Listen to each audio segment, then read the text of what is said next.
Hey, hi. So a little thought here to launch our discussion for today.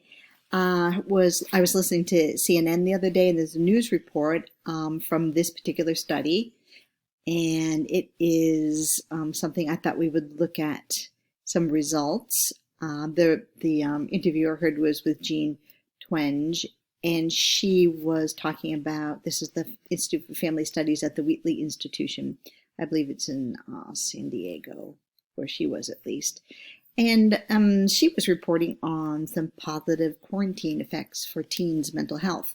So I wanted to get this in here and to see if you can use anything we've used in the course so far to come up with some speculation as to why you think this data is happening right now. So she was saying that in 2018, they noticed relatively high rates across the board for dissatisfied with life for teens.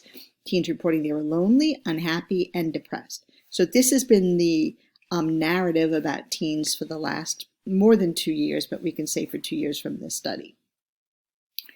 But then what they did was they said, well, I wonder what's going to happen during quarantine. So they looked at what was happening and they asked they used the same survey on, I believe it was 1,500 teens.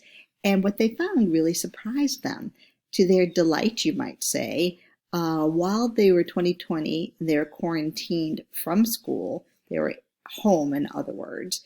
What they found was that their depression had dipped, a significant dip in loneliness to feeling less lonely, a huge dip in this blue, which is depression.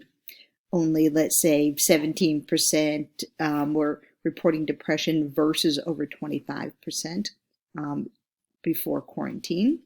They noticed that, let's see here, this green line went up a little bit, but the green line was unhappy.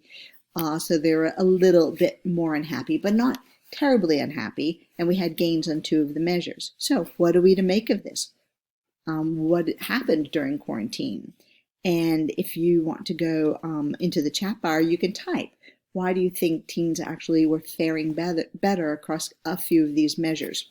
Now, as we sort of went into a quarantine summer, some changes happened, however, not reaching the heights of before the quarantine. Thank you. I'm excited to hear what you have to say in the chat bar. What do you think? Why do you think this is true? Why are teens reporting feeling actually better instead of worse?